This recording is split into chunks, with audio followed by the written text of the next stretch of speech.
Hello friends, આજે આપણે બનાવીશું ગુજરાતી થાળી।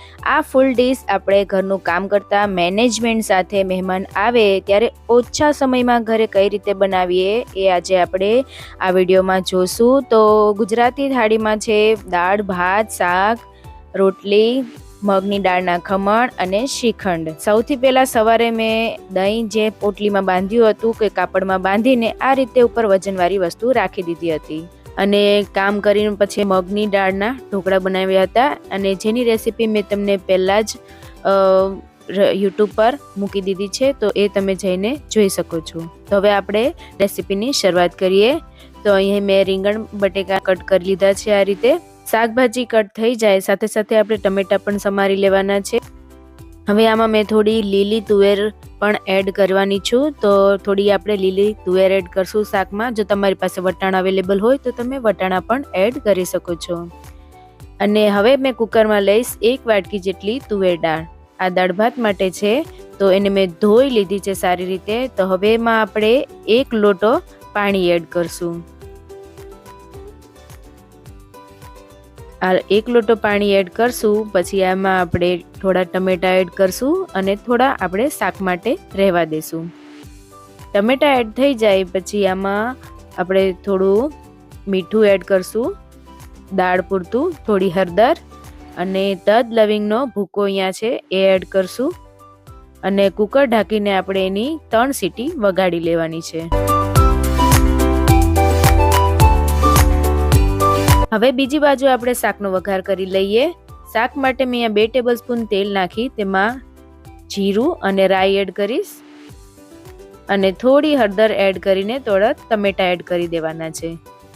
ટમેટા એડ કરો એટલે તરત જ આપણે કુકરનું ઢાંકણું થોડી બંધ કરી દેવાનું છે, એટલે વઘાર થોડો બારે ન નીકળે।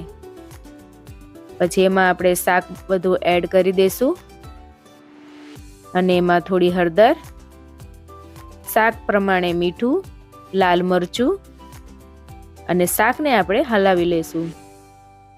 શાકમાં ખાસ તો આપણે કલર ખૂબ સારો આવવો જરૂરી છે। જો ફીકું શાક દેખાય તો એ પણ ખાવામાં અને જોવામાં મજા નથી આવતી।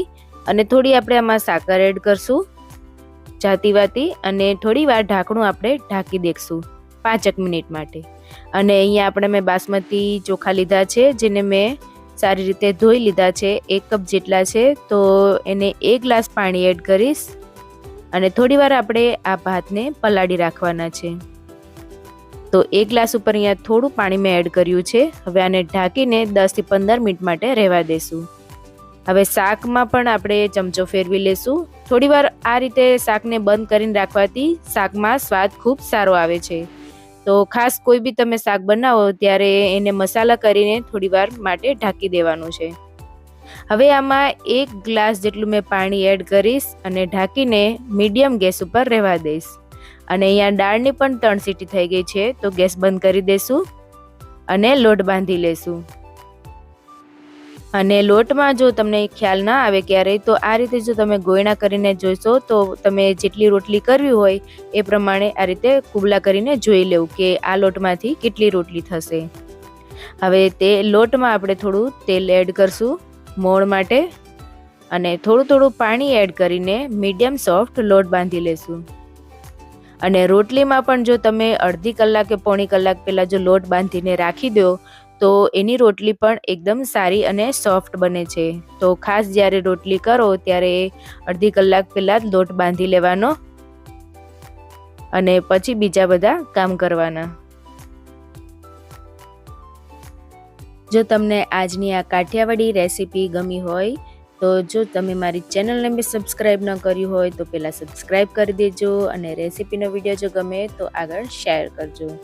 તો લોટ પણ આપણો મીડિયમ સોફ્ટ અહીંયા બંધાઈ ગયો છે। તો હવે આને 15 મિનિટ માટે રેસ્ટ આપીશું લોટને અને પછી આપણે મસળીને રોટલી કરવાની છે। ત્યાં સુધી ઢાંકીને આપણે 10 મિનિટ આ લોટને રહેવા દઈશું અને બીજા કામ કરી લઈશું। હવે નેક્સ્ટ આપણે જે ભાતને થોડી વાર પલાળવા માટે રાખ્યા હતા તેમાં મીઠું અને જીરું નાખીને ઢાંકણ બંધ કરી 10 મિનિટ માટે ચડવા દઈશું।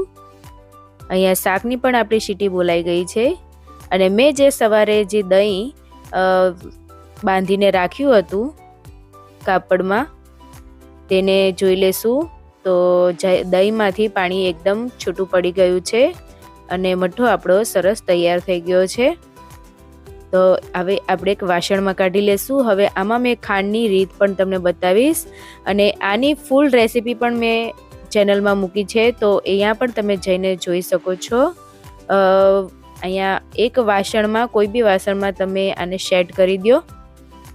એ જે રીતનું હોય એ પ્રમાણે આપણે ખાંડનું બુરું લેવાનું છે.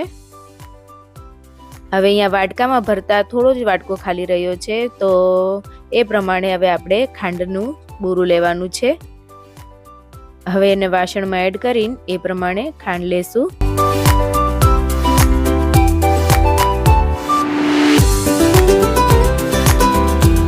જે રીતનું આ દહીંનો મઠ્ઠો આપણો જે તૈયાર થયો છે હોય એ પ્રમાણે જ આપણે ખાંડ લેવાની છે.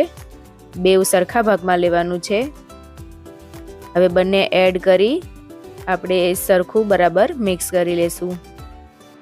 જો તમે એકવાર આ રીતે શ્રીખંડ જો ઘરે બનાવશો તો એકદમ જ ક્રીમી અને મલાઈદાર બને છે અને બહાર કરતાંથી સસ્તું અને ચોખ્ખું બને છે. તો એકવાર તમે શ્રીખંડ ઘરે આ રીતે જરૂર બનાવજો.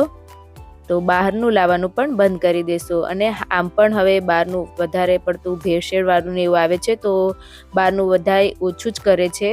અને ઘરે આટલું ટેસ્ટી જો શ્રીખંડ બનતું હોય તો પછી બહારનું લાવવાનું તો ક્યાં જ સવાલ જ આવે છે. તો આ આપણે શ્રીખંડમાં 2 ચમચા જેટલું મેં અહીંયા મલાઈ એડ કરું છું અને બરાબર આને એકદમ ફેટવાનું છે, જેથી આપણું ક્રીમી એવું શ્રીખંડ તૈયાર થાય. અને આ શ્રીખંડની રેસીપી જો તમે એકદમ ડીપમાં જોવા માંગતા હોય તો ચેનલમાં ઓલરેડી મેં રેસીપી શેર કરી હતી અને મગની દાળના ખમણની રેસીપી પણ મેં તમને ઓલરેડી આગળ શેર કરી છે, તો તમે એ ચેનલમાં જઈને જોઈ શકો છો. હવે આમાં થોડો એલચી પાવડર એડ કરશું. જો તમારે કોઈ ફ્લેવરવાળો શ્રીખંડ બનાવવો હોય, રાજભોગ કે કોઈ, તો તમે એ રીતે ફ્લેવર એડ કરી શકો છો. હવે અહીંયા દાળનું કુકર પણ ઠરી ગયું અને ચેરીને આપણે દાળને રેડી કરી લેશું. હવે દાળના વઘાર માટે મેં વઘારિયામાં અહીંયા 2 ટેબલસ્પૂન જેટલું તેલ એડ કરીશ.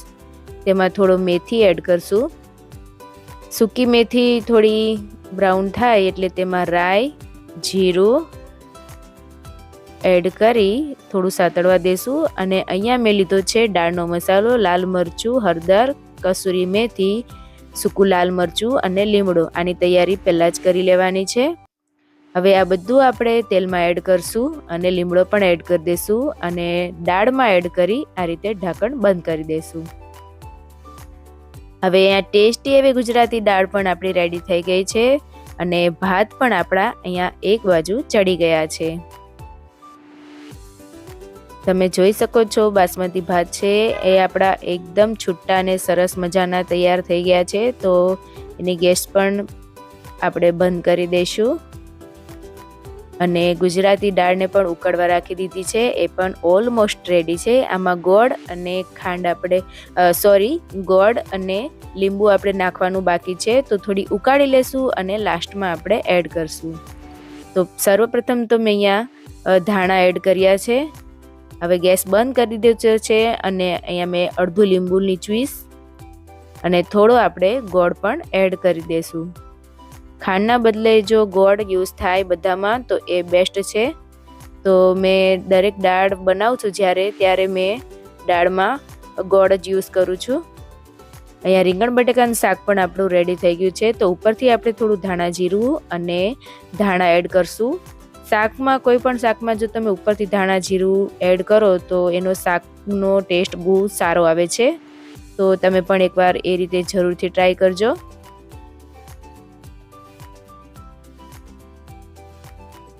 અને ભાત પણ આપણા તમે જોઈ શકો છો છૂટા છે. ભાત બધાય અલગ અલગ ક્વોલિટીના આવે છે. મારા ભાત પ્રમાણે મેં જે રીતે પાણી એડ કર્યું છે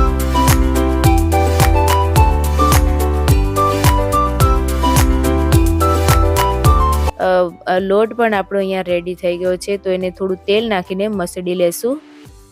તમે લોટ અડધો કલાક પછી તમે જોશો તો એકદમ સોફ્ટ લોટ આપણો થઈ ગયો હોય છે. તો આની જો આપણે રોટલી બનાવશું એ એકદમ સોફ્ટ થાય છે. હવે મેં જે રીતે તમને લુવા બતાવ્યા હતા કે લોટમાંથી પ્રમાણે એટલી જ રોટલી આપણી રેડી થઈ ગઈ છે. તો હવે આપણે રોટલી બનાવી લેશું. તો આ ગુજરાતી થાળી આપણી ઓલમોસ્ટ તૈયાર છે. બસ લાસ્ટમાં એક રોટલી બાકી છે, એ બની જાય એટલે આપણી ગુજરાતી થાળી તૈયાર છે. ગરમા ગરમ રોટલી સાથે ઉપર આપણે ઘી લગાડી લેશું. તો ગુજરાતી થાળી આજની આ રેસીપી તમને કેવી લાગી એ મને કમેન્ટ બોક્સમાં જરૂરથી જણાવજો. ફરી મળીશું એક નવી રેસીપી સાથે. ત્યાં સુધી હેલ્ધી રહો, હેપી રહો. જય હિન્દ, જય સ્વામિનારાયણ.